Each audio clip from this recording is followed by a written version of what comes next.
Hello, Symposiast. I'm Dr. Angela Puka, Religious Studies PhD and University Lecturer, and this is your online resource for the academic study of magic, esotericism, paganism, shamanism, and all things occult. Today, I have a very exciting topic for you guys that I've done extensive research on, so that it actually took me a while. I've had in my mind that I wanted to make a video on the topic for a long time. I just really needed to do the research. And also thanks to my research assistant, Andrew Reidenmeyer, for helping me out with finding the research. So today's topic is Diana, or Diana, as English speakers tend to say, the goddess, obviously Diana.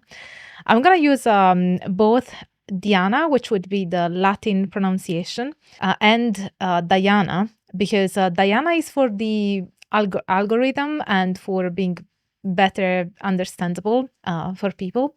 And Diana is so that you know how it is pronounced in Latin in case you'd be interested in knowing that. But before we dive into this fascinating topic, I'd like to remind you that this project of delivering free academic scholarship based on peer-reviewed research and my academic analysis can only exist thanks to your support. So if you enjoy every topic in esotericism being covered from an academic point of view and with an academic lens, I would really appreciate it if you consider supporting me with donations on PayPal by joining my fantastic and growing Patreon community. You can also support me on Ko-fi.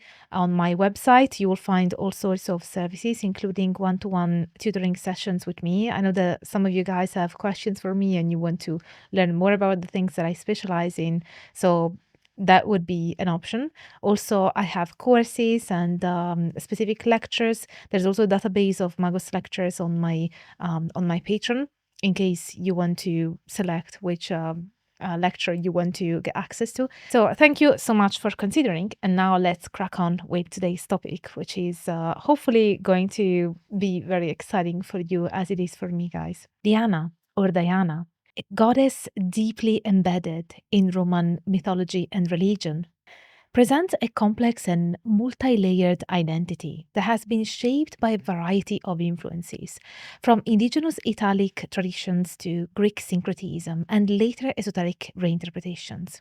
Etymologically, her name derives from the Proto-Indo-European root die, meaning to shine or divine, which links her to the celestial sphere and the deities of light, which reinforces her possible association with the moon and the heavens. Though Roman in origin, Diana exhibits striking parallels with the Greek Artemis, a correspondence that became increasingly pronounced in the Hellenistic period. However, despite this association, Diana retained distinctive features that differentiated her from her Greek counterpart, particularly in her sociopolitical and ritual functions within the Roman world. The earliest references to Diana in the Latin tradition suggest that she was originally an Italic goddess, venerated among the ancient peoples of the Italian peninsula, including the Etruscans and the Latins. In contrast to Artemis, who was primarily a figure of the Greek Olympian pantheon with a strong emphasis on hunting and maidenhood, Diana encompassed a broader range of attributes, including sovereignty, liminality, and protection of the disenfranchised. The most significant of her early cult centers was at Lake Nemi, where she was worshipped as Diana Nemorensis. This sanctuary, known as the Lucus Dianae, was located in the dense forest surrounding the volcanic lake and served as an important religious and political site, distinct from the more urbanized cults of Rome. The lake, often referred to as the Mirror of Diana, was believed to hold secret properties, reflecting her dual role as a lunar and chthonic goddess. A particularly unique aspect of Diana's cult at Nemi was its priesthood, governed by the violent and archaic ritual of the Rex Nemorensis. Unlike the structured priesthoods of Rome, this office was occupied by a runaway slave who could only assume the title by killing his predecessor in single combat. This sacrificial kinship, described by Fraser in The Golden Bough, is thought to reflect ancient Indo-European ritual structures in which sovereignty and the sacred were intimately connected to acts of ritualized violence. The perpetual combat for the position of Rex Nemorensis mirrored Diana's liminality, placing her outside the mainstream state cults and into a realm that intersected with both archaic ritual and later mystery traditions. This mode of succession suggests that Diana's worship may have been linked to fertility rites, with the continual renewal of her priesthood symbolizing cycles of life, death, and rebirth. Diana's association with the moon became increasingly central in her later Roman veneration, particularly under Greek influence, which merged her as Artemis as a lunar deity. However, even within this syncretic framework, Diana retained characteristics that distinguished her from Artemis. While Artemis was primarily a huntress and protector of young women, Diana's lunar aspects aligned her more closely with chthonic deities and with magic, particularly in later esoteric and Neoplatonic traditions. In addition to being a patroness of hunters and the wild, Diana was venerated as a goddess of crossroads, liminal spaces, and transitions, an attribute that later connected her with Hecate in magical and necromantic practices. The belief that she could guide souls or influence fate through her lunar power suggests an underexplored connection between her cult and ancient divinatory practices. And of course, I'm using the term cult here in the traditional way, in the academic way, not in with the negative connotation that is found nowadays in the mainstream. A cult in ancient times was a worship of something. So beyond Rome, Diana was widely worshipped across the empire, absorbing and transforming various local traditions. In Etruria, she was closely linked to the powerful goddess Uni and Aritimi, the latter being a pre-Greek version of Artemis, which shows her role in both civic and natural spheres. The Etruscan Diana was not only a goddess of hunting, but also of childbirth, a dual role that persisted in her Roman interpretation. Similarly, in the Greek-influenced southern Italian colonies, her cult was adapted to align with existing Hellenic traditions, leading to her being identified with Selene, the Titaness of the moon. I think probably English speakers say Selene, but in Latin it would be Selene.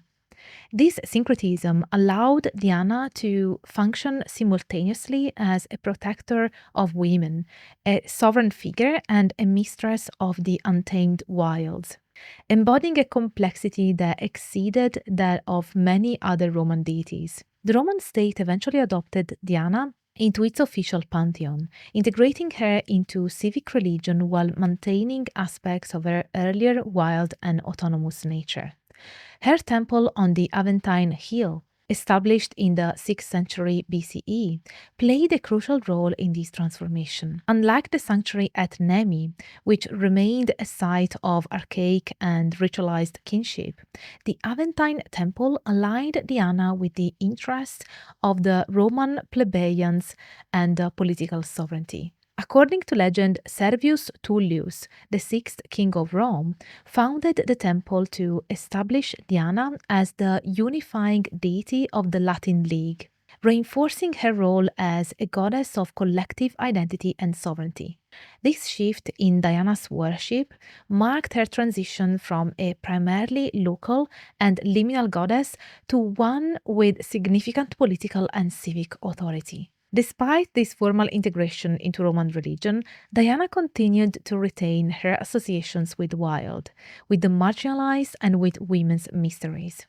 She was frequently invoked by women in childbirth, acting as a protective deity who safeguarded the transition between life and death. In this role, she was sometimes depicted alongside Juno Lucina, reinforcing her liminality as a goddess who mediated between worlds. Unlike Artemis, who remained a virgin huntress, Diana's association with childbirth and fertility shows her broader maternal and protective aspects, which makes her an interestingly encompassing figure within Roman religious thought. As Christianity spread across the Roman Empire, Diana, like many other pagan deities, was either demonized or absorbed into Christian traditions. Early Christian writers often polemicized against her worship, particularly in the context of magical and nocturnal rites. By the medieval period, she had become associated with witchcraft, with some sources claiming that she led wild nocturnal processions of spirits or witches, a theme that persisted into early modern European folklore. This transformation of Diana from a state endorsed goddess to a nocturnal spirit reflects the broader cultural shifts regarding the perception of female divinity and autonomy. The continued fascination with Diana in later centuries, particularly within esoteric traditions, demonstrates her enduring power as a liminal and multifaceted deity.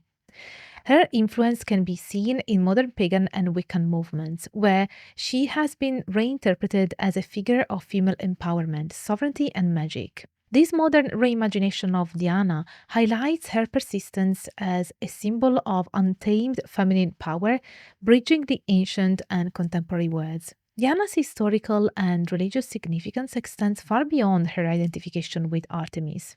As a goddess of sovereignty, the moon, liminality, and nature, she occupied a unique position within the Roman pantheon. Her cult, which ranged from archaic sacrificial rituals at Nemi to civic ceremonies in Rome, shows the fluidity and adaptability of her worship. Whether as a protector of the wild, a patroness of the marginalized, or a figure of esoteric power, Diana remains one of the most enduring and enigmatic deities in Western religious history. Now, let's look at the historical development of Diana's cult. The worship of Diana underwent significant transformations throughout antiquity, evolving from a local Italic deity into a pan-Mediterranean figure with diverse attributes and theological dimensions. Her cult is marked by complex syncretic processes, geographical variations, and a continuous negotiation between civic and wild religious identities. To fully understand the development of Diana's veneration, it is necessary to explore her early Italic roots, her integration into the Roman state religion, her syncretism with Artemis, and the ways in which her worship evolved under the influence of Greek, Etruscan, and later Imperial traditions.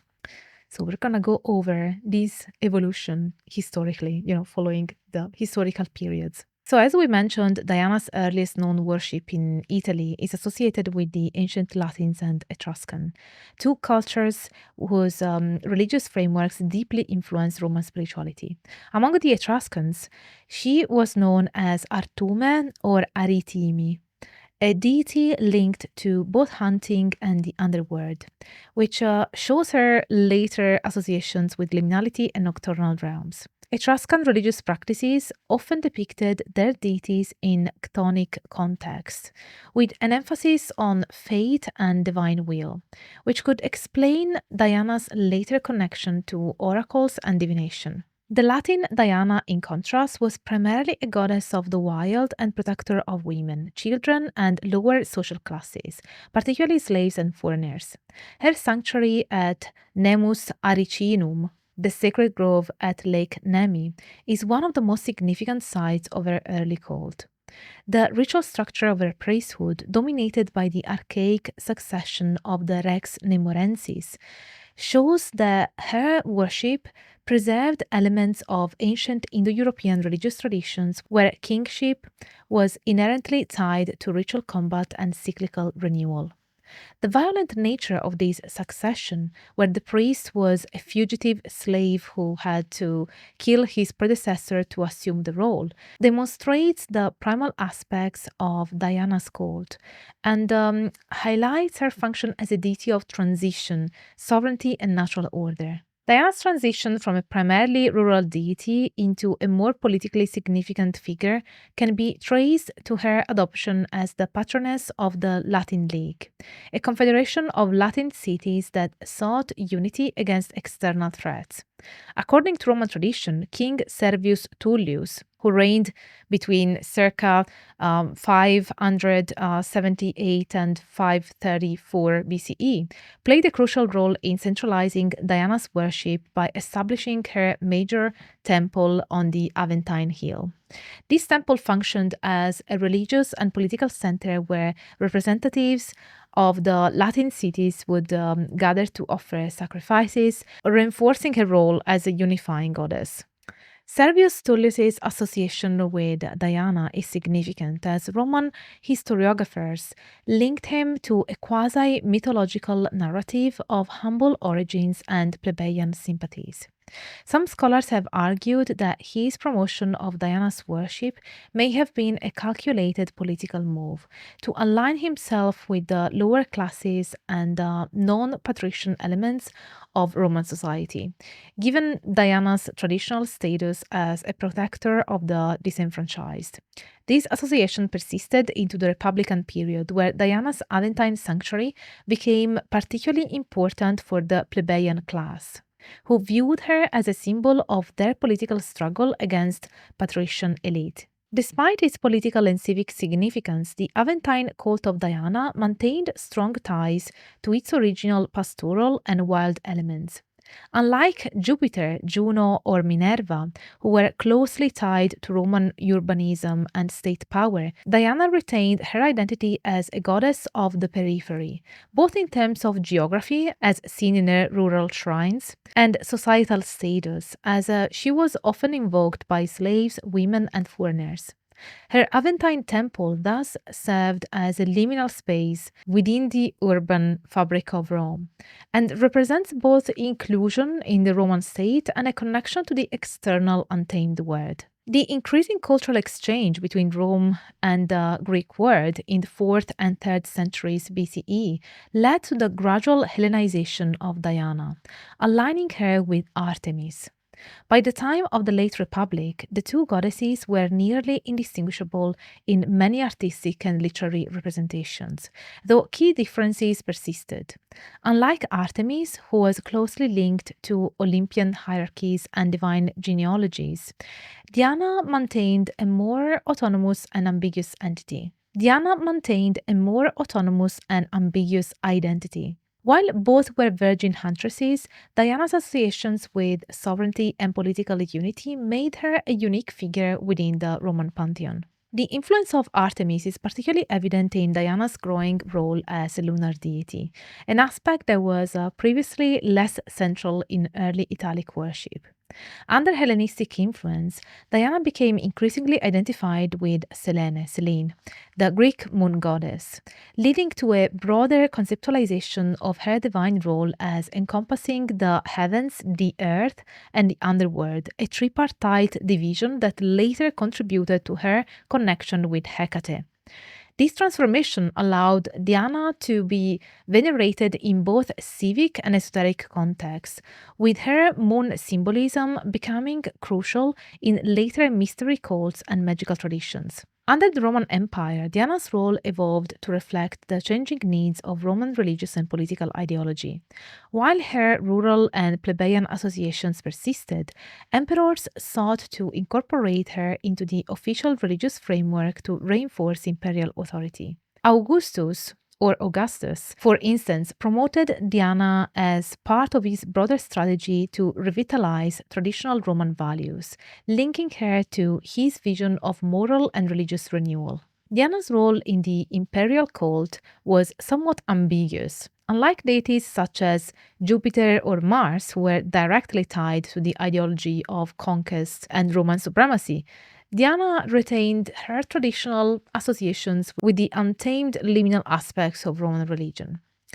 This made her particularly appealing to provincial populations who often worshipped her in syncretic forms that combined local traditions with Roman state religion.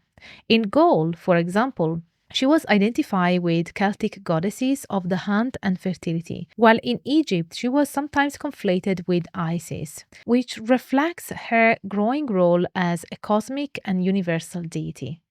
During the later empire, Diana's worship became increasingly entangled with esoteric and magical traditions, particularly in relation to theurgy and lunar cults. Her identification with Hecate became more pronounced, and some sources suggest that her sanctuaries became sites for mystical initiations and rites of divination. This esoteric transformation foreshadowed her later role in medieval and Renaissance occult traditions, where she was frequently invoked in magical texts. Diana's historical development reflects the dynamic interplay between the ancient Mediterranean's political, religious, and cultural forces. Her worship demonstrates remarkable adaptability from her origins as an Italic goddess of wild nature and sovereignty to her adoption into the Roman state religion and her assimilation with Artemis. Whether as the protector of the disenfranchised at Nemi, the political unifier of the Latin League, or the cosmic lunar deity of the Imperial era, Diana's identity was shaped by the continuous reimagining of her attributes to meet the needs of different communities.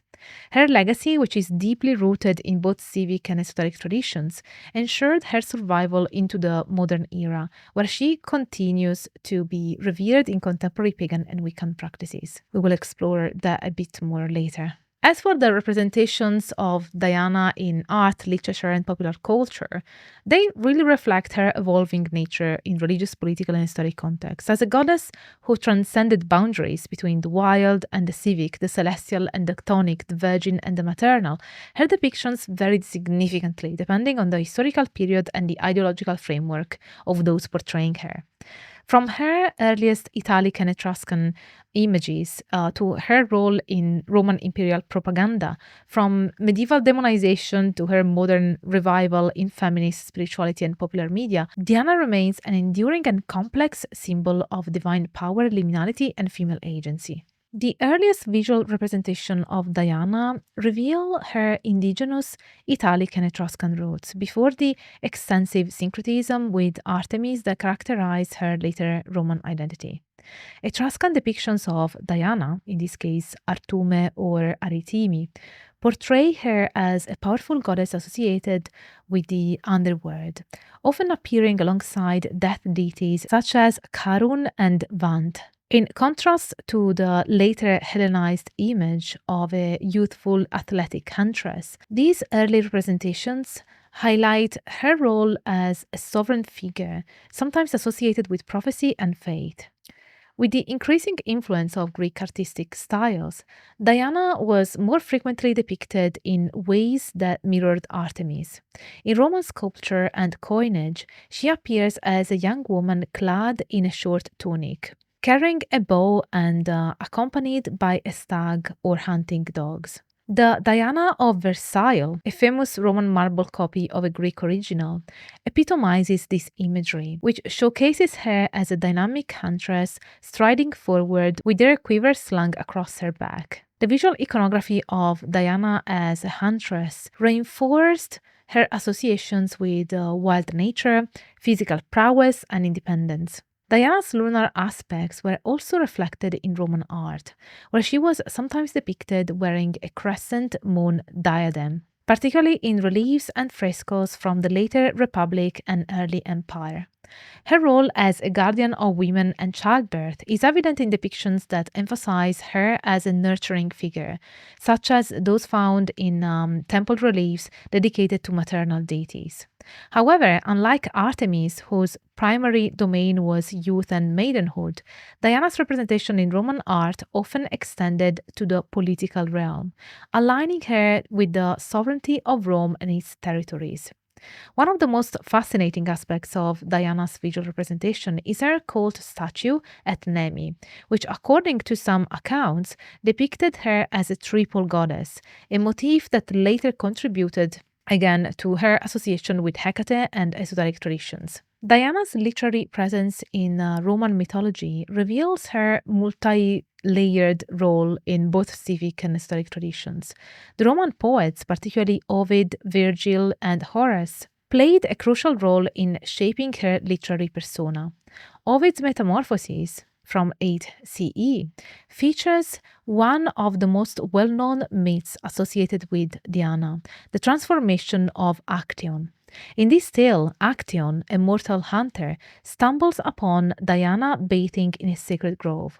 As punishment for violating her sanctity, she transforms him into a stag, and he is subsequently devoured by his own hounds. This myth reinforces Diana's autonomy and her demand for respect by presenting her as a goddess who enforces strict boundaries between the mortal and divine realms. Virgil's Aeneid, or Eneade, as we would say in Italian, further integrates Diana into Roman political ideology. In Book 11, she appears as a divine patron of Camilla, a warrior maiden aligned with the forces resisting Aeneas. Diana's protection of Camilla underscores her role as a guardian of female warriors and liminal figures who exist outside of traditional domestic roles assigned to women. This representation also aligns with Diana's function as a protector of those who live in the wild or operate beyond the civic sphere. Horace's Odes from 23 BCE depict Diana in a more formal religious context and highlights her role as a protector of the Roman state. In Ode 322, he invokes Diana's role as a goddess of the Aventine sanctuary and reinforces her function as a deity linked to the well-being of Rome's lower classes and plebeian community. His poetry captures the dual nature of Diana as both a wild, untamed force and a stabilizing protector of Roman civic identity. Beyond epic and lyric poetry, Diana appears in historical and philosophical texts, where she is sometimes discussed in relation to Stoic and Neoplatonic interpretations of the divine.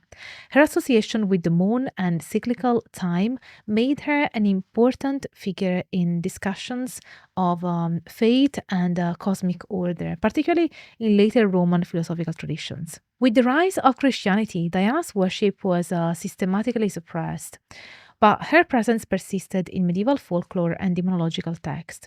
Early church authorities frequently condemned Diana as a pagan deity whose cult was incompatible with Christian doctrine.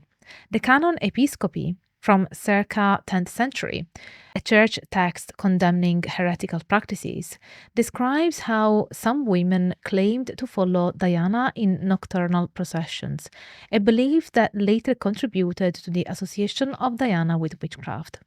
This demonization transformed Diana from a respected Roman goddess into a spectral figure linked to the wild hunt, a folkloric motif in which a supernatural host of spirits or witches rides through the night. During the Renaissance, however, Diana experienced a revival as a symbol of chastity, independence, and cosmic harmony. Inspired by classical texts, Renaissance artists and writers reimagined her in allegorical terms. In Sandro Botticelli's Primavera, from circa 1482, Diana, here identified with Artemis, appears as a celestial figure associated with the natural rhythms of the world.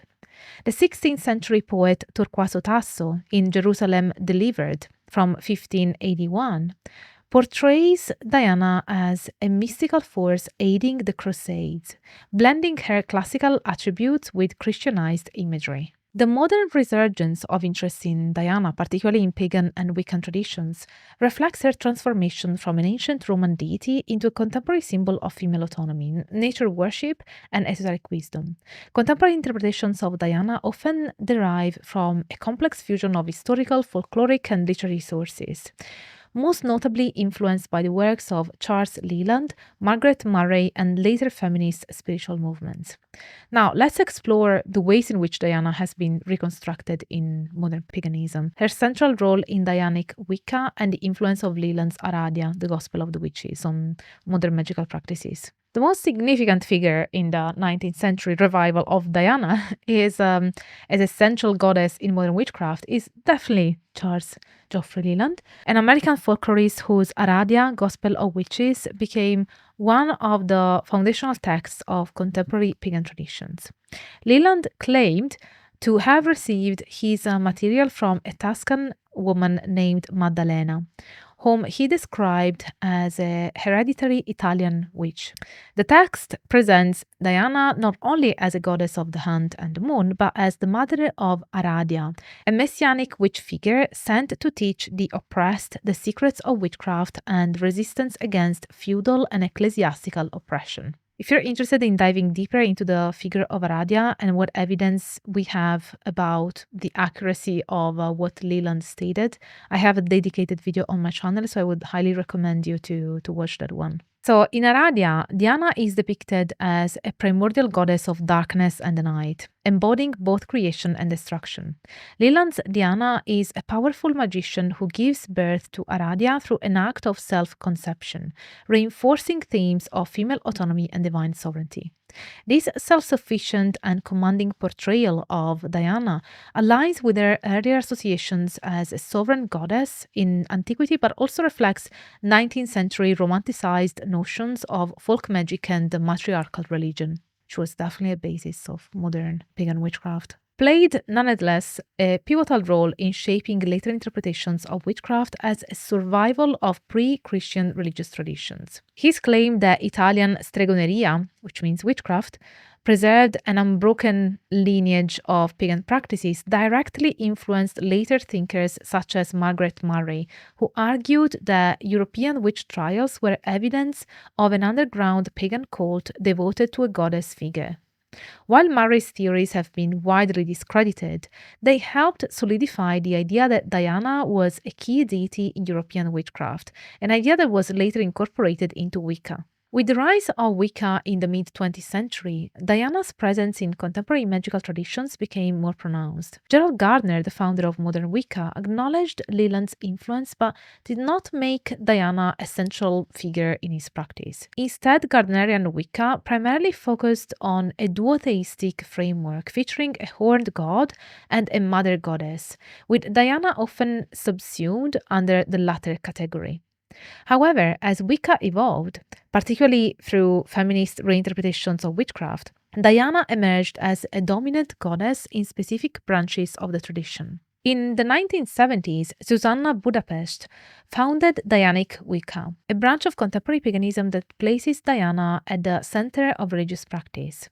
Unlike Gardnerian or Alexandrian Wicca, which typically balance male and female deities, Dianic Wicca focuses exclusively on the divine feminine and excludes male participants in most cases.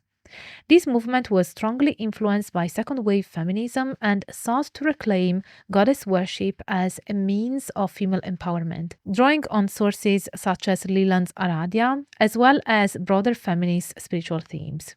Dianic Wicca reinterprets Diana not just as the Roman goddess of the hunt and the moon, but as a symbol of female independence, autonomy, and resistance against patriarchal structures.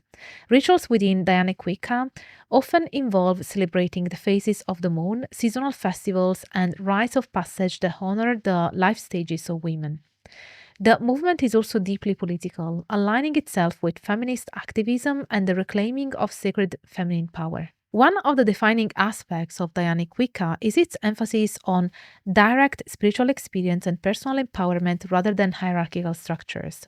Unlike traditional Wiccan covens, which may require initiations and degrees of advancement, many Dianic groups operate as loose collective circles where women share rituals, magical practices, and spiritual insights. Diana, in this context, is often invoked as a protector of women, a guide through personal transformation, and a divine presence that transcends male-defined religious structures. In modern paganism, outside of Dianic Wicca, Diana is often conceptualized in her triformis form, a motif inherited from late antiquity where she is depicted as a triple goddess, encompassing the lunar, chthonic, and hunting aspects of her nature.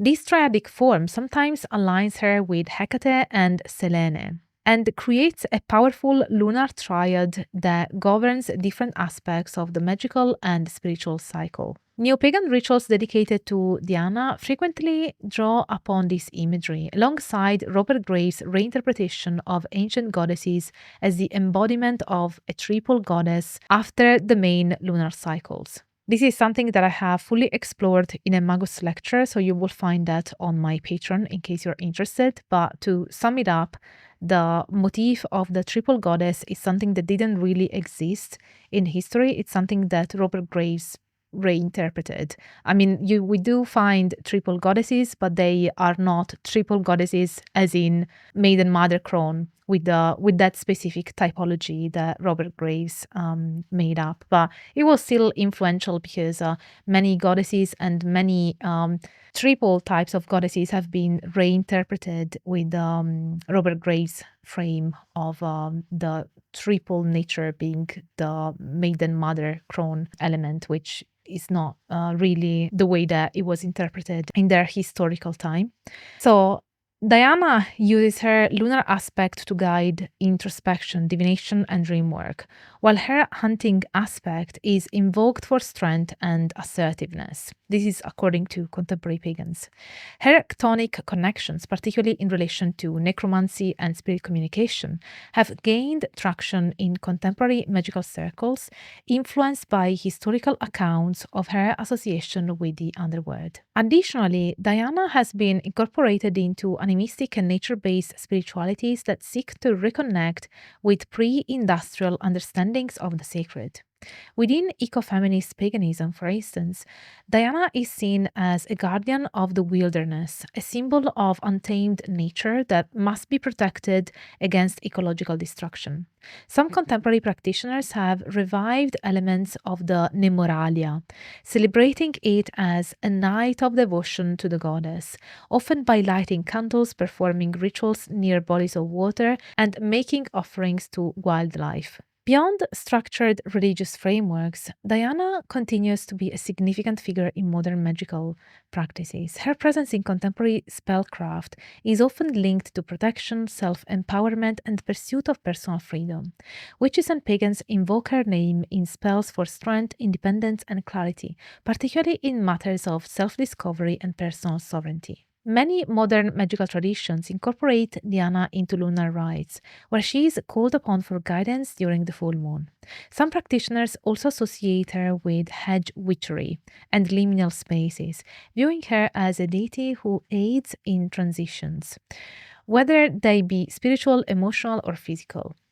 These contemporary interpretations resonate with her ancient role as a goddess who existed at the crossroads between wilderness and civilization, mortality and divinity, independence and interconnection. Diana's worship has always reflected a remarkable duality, oscillating between official, state sanctioned religious observances and deeply archaic nature based rituals. Her followers saw her as both a civic deity and a goddess of wild spaces, the lunar cycle, and liminality. As a result, Diana's cult incorporated a diverse range of rites, from public festivals to private magical rituals that sought her favor for protection, fertility, and divination. Over time, these practices evolved, intertwining with esoteric traditions, folk magic, and later pagan witchcraft. Now, let's explore the major festivals dedicated to Diana, the structure of her priesthood, sacrificial and ritual offerings, the role in magic, and so on. So, the most famous and widely celebrated religious festival dedicated to Diana was the Nemoralia, which I have just mentioned earlier, or Festival of Torches, held annually on the Ides of August, August the 13th. This festival was particularly associated with her sacred grove at Lake Nemi, where pilgrims gathered to honor her through torchlit processions around the lake, mirroring the celestial movement of the moon. During the Nemoralia, participants refrained from hunting, violence, and work, marking it as a day of peace and supplication. Women seeking protection in childbirth, fertility, and personal autonomy played a central role in the festival, bringing offerings such as small figurines, ribbons, or written prayers, which they attached to trees or placed in the sacred waters of the lake. The act of tying ribbons in Diana's sacred groves persists in modern paganism as a form of wish-making or devotion. Though centered at Lake Nemi, the Nemoralia was observed in multiple locations across the Roman Empire, particularly at Diana's temples in Rome. The Aventine temple, a major site of her worship, saw similar processions and candlelit offerings. The festival also reinforced Diana's role as a protector of the disenfranchised, including slaves and freed persons, who were permitted to participate in her rites. A particularly unique feature of Diana's cult at Nemi was the presence of the Rex Nemorensis. We mentioned it earlier, let's dive deeper into it.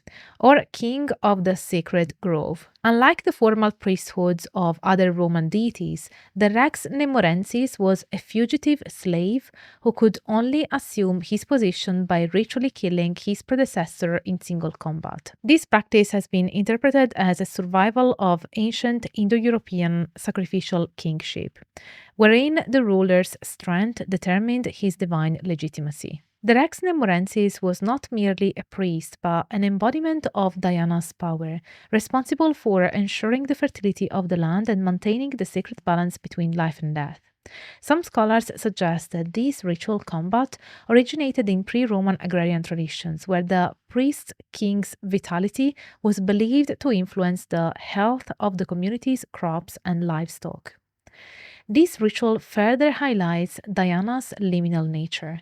She was a goddess who transcended boundaries, existing at the crossroads of life and death, nature and civilization, freedom and servitude. The Rex Nemorensis was a paradoxical figure, both ruler and outlaw, priest and sacrificial victim, embodying Diana's sovereignty over the untamed and liminal aspects of existence. Though Diana was officially venerated in temples and state festivals, she was also deeply embedded in Roman magical traditions, often invoked in private spells, divination rites, and esoteric ceremonies. Diana's rituals commonly included offerings that reflected her diverse attributes as a huntress, lunar goddess, and protector of the disenfranchised. The most frequent sacrifices included deer, dogs, and occasionally boars, symbolizing her connection to the hunt and wild animals. Dogs held particular significance in her cult, serving both as sacred animals and sacrificial offerings, often buried with votive inscriptions at her shrines. Diana was also venerated through non-blood offerings such as small bronze or clay figurines depicting her likeness, representations of animals sacred to her, and inscribed votive tablets. These objects were left at the temple or hung in sacred groves, a practice that finds echoes in modern pagan traditions where ribbons and charms are tied to trees as acts of devotion. Purification rituals were a key component of Diana's worship, with water serving as a sacred element linked to the moon and fertility. Women seeking protection in childbirth often performed ablution rituals in lakes or sacred springs dedicated to Diana, a practice that persisted in later medieval traditions associated with Virgin Mary. As a moon goddess, Diana played a crucial role in divination and lunar magic. Ancient practitioners believed the phases of the moon influenced spellcraft, and Diana was frequently invoked in lunationes, moon-based rituals. Roman inscriptions and magical texts suggest that Diana was called upon for protective amulets and personal charms, particularly those designed for fertility, safe travel, and hunting success. In later antiquity, Diana became associated with necromantic traditions, particularly in her syncretism with Hecate. Medieval sources suggest that Diana was invoked in nighttime rituals to summon spirits or receive prophetic dreams, a tradition likely rooted in Roman dream incubation practices. Diana's presence in modern paganism and witchcraft reflects her ancient role as a goddess of empowerment, magic, and the untamed. She's especially prominent in Dianic Wicca, a feminist branch of Wicca that we have already mentioned.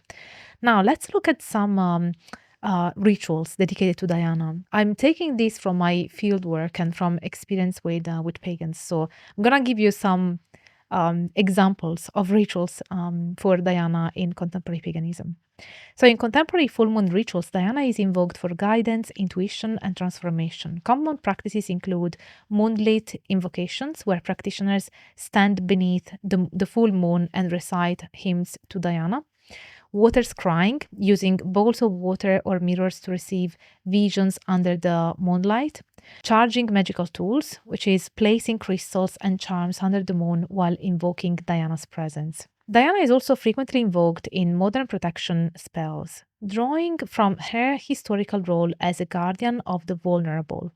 A simple protection spell includes creating a protective circle with white candles and lunar infused oil, also reciting an invocation that could be something like Diana, guardian of the night, shield me now with sacred light. By moon's embrace and hunter's bow, let no harm upon me grow. And then visualizing a silver barrier, drawing from Diana's lunar power. Diana's legacy as a sovereign goddess makes her an ideal figure for spells centered on personal autonomy and courage. A modern ritual for empowerment may include anointing the forehead with silver oil while invoking Diana's strength, lighting a silver or white candle and focusing on personal goals, drawing Diana's sigil, which would be the crescent moon with an arrow, to represent sovereignty. So, Diana's presence in religious and magical traditions, past and present, demonstrates her extraordinary adaptability as a goddess of transition, protection, and sovereignty. From the torchlit processions of the Nemoralia to contemporary moon rituals, she continues to inspire devotion among those who seek her guidance.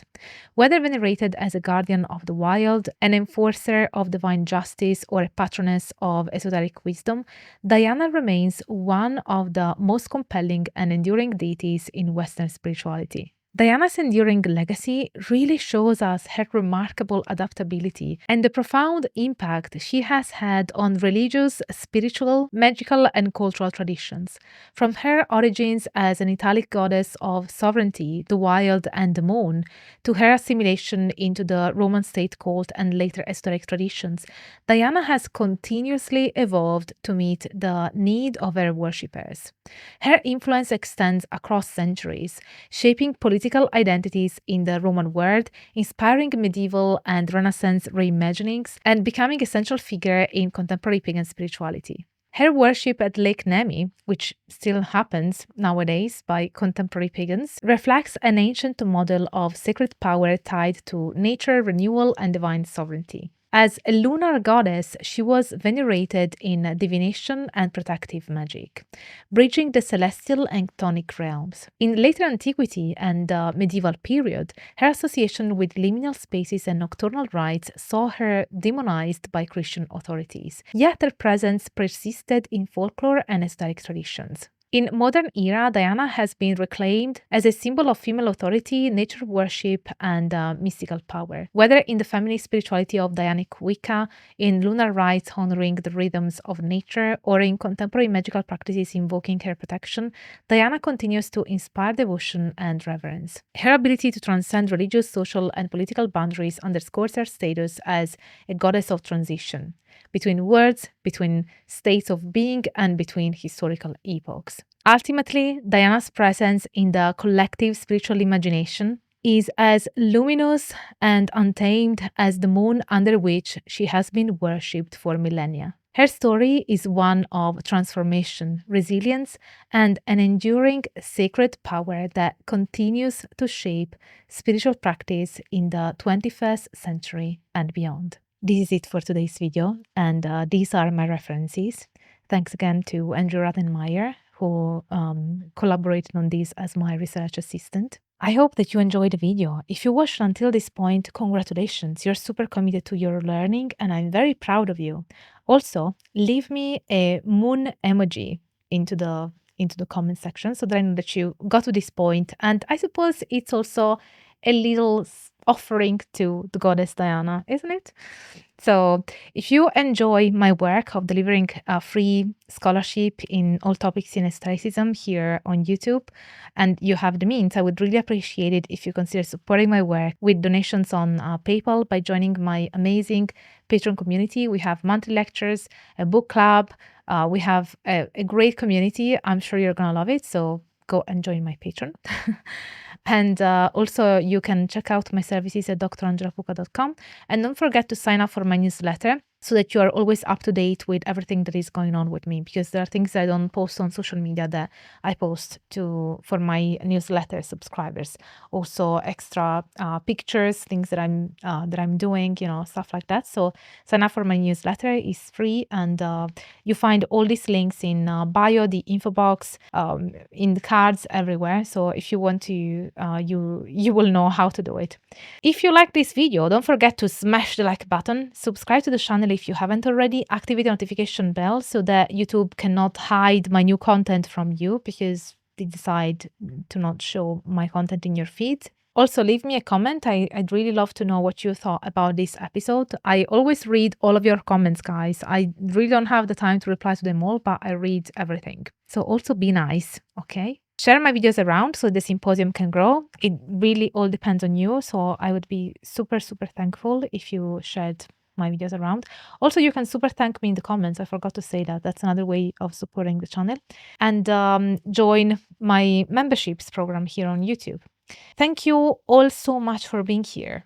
I really hope that you are all gonna stay tuned for all the academic fun. Bye for now.